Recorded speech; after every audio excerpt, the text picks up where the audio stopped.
Good morning, my dear students. Today I am present here before you to take your class, the alternative English. So, as I promised you that today I'll take your class on the poetry, The Daffodils, which is written by William Wordsworth.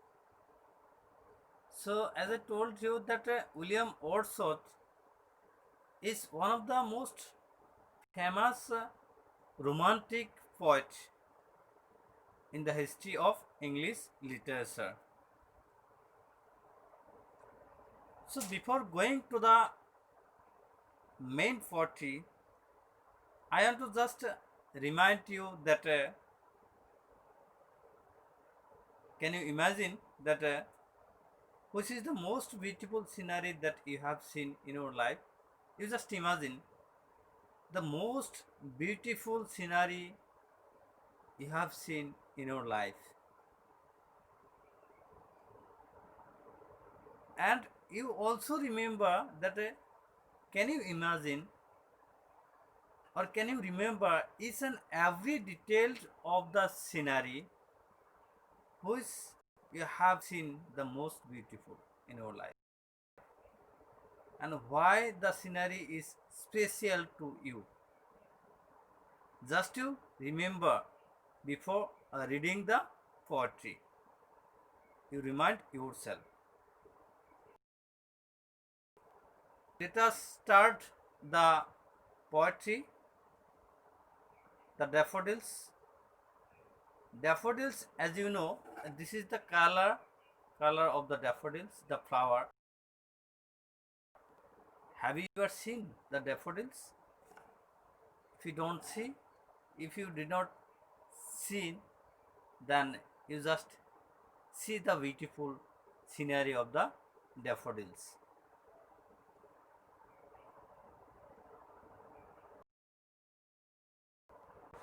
So let's start the poetry line by line.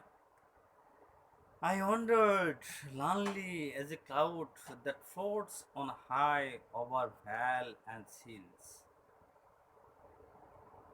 When all at once I saw a crowd, a host of golden daffodils beside the lake, beneath the trees, fluttering and dancing in breeze.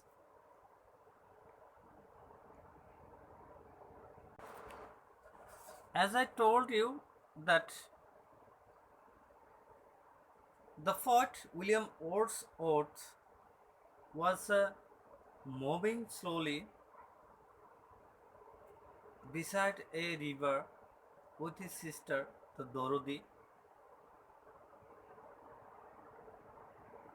At that moment, the poet observed some daffodils that I wandered lonely as a cloud. The poet here compares himself that the poet was moving slowly and slowly alone. The poet was, while the poet was slowly, lonely as a cloud. That means the cloud in the sky were slowly moving alone. Nobody is there with the clouds. So the poet William also compares himself as a cloud. So as a cloud, the poet William Wordsworth was slowly and slowly moving. At that moment,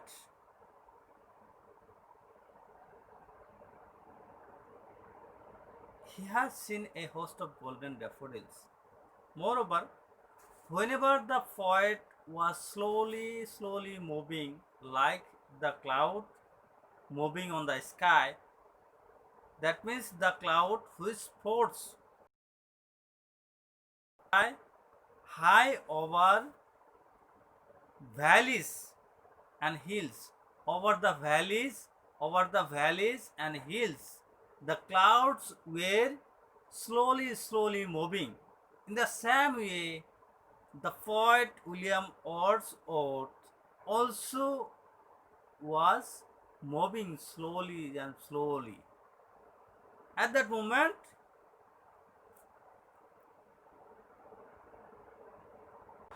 or all of a sudden, the poet saw. That means he said, when all at once I saw a crowd, a host of golden daffodils. What did the poet saw? That means the poet saw a host of golden daffodils. Where he saw? Beside the lake, and beneath the trees, under the trees, which were fluttering and dancing in breeze. That means the daffodils were fluttering. The daffodils were slowly and lightly and quickly dancing. That means moving. Where? Beside the lake. Beside the lake, the host of golden daffodils were slightly and quickly moving themselves beneath the trees beside the lake, and they were also dancing with the wind. The golden daffodils, they were dancing with the breeze. That means with the wind.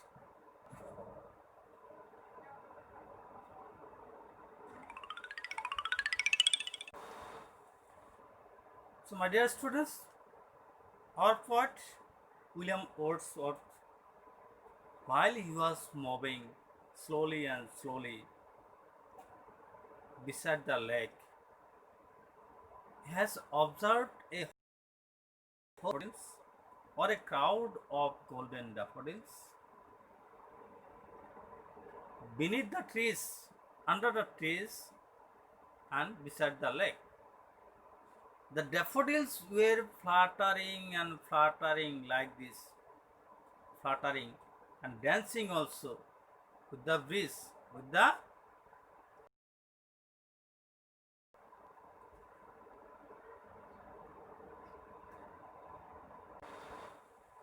so the poet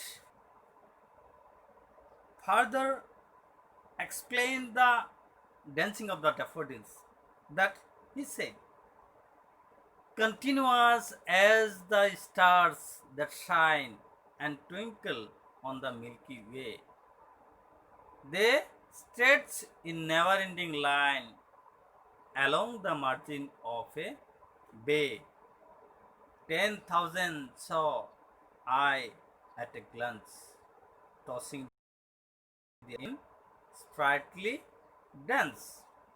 So, my dear students, William Wordsworth says that the golden daffodils were fluttering and dancing with the breeze, like continuously as the stars were shining and twinkling on the Milky Way. In the same way, the golden daffodils, the host of golden daffodils, they were also dancing and twinkling continuously as the stars were shining in the sky on the Milky Way. In the same way, the golden daffodils were dancing and shining with the breeze, with the wind. They stretch in never-ending line. The daffodils, they stretch in never-ending line. That means the daffodils were extended their dancing, extended their physical longer way. That means in that way they were dancing with the breeze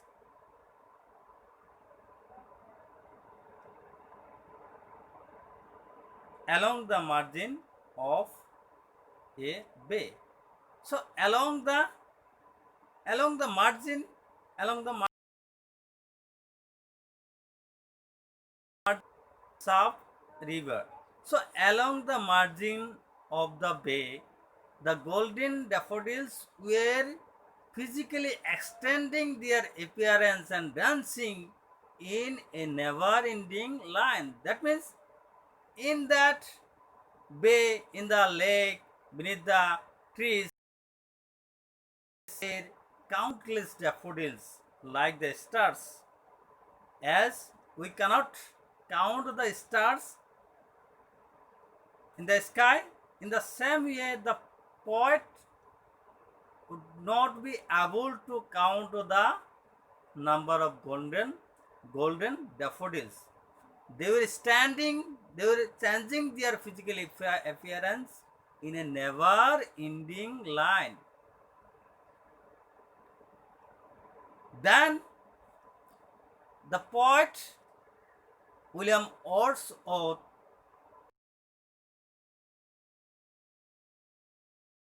ends. So upon the survey of the poet William Wordsworth, the poet saw 10,000 at a glance. All of a sudden, the poet has seen a number of gold, that is 10,000. It indicates here countless. At a glance, at a moment, at an examination, customary examination, the poet saw numbers of golden daffodils in a never ending in the Milky Way like the stars. They were dancing with the breeze. How they were dancing with the breeze? Tossing their heads in sprightly dance. Like they were throwing the head of the golden daffodils, tossing like this, in this way, tossing their heads. The poet imagines, and he uses here a number of figures of speech in the poetry.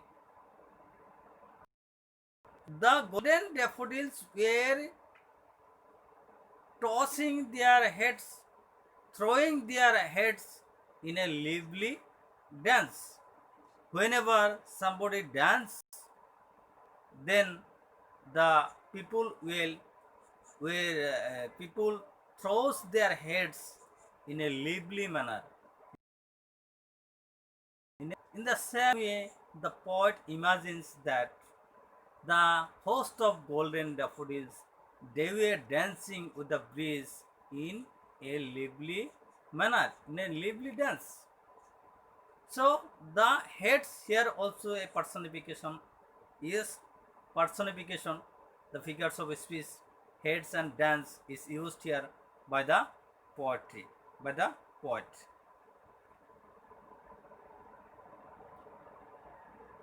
So my dear students, today class is enough. In my next class, I will teach you the remaining stanzas of the poetry. So in short, the poet, when he was wandering, he was moving slowly and slowly like the clouds, lonely. The poet has seen a host of golden daffodils which were dancing like in a sprightly manner, and he has seen number of golden daffodils beside the lake beneath the earth. So this all for today. In my next class, I will teach you the remaining stanzas of the poetry. I hope all of you understood the stanzas whichever I have taught you today, first and second stanza, and the last two stanza I will teach you in my next class. Have a good day. God bless you.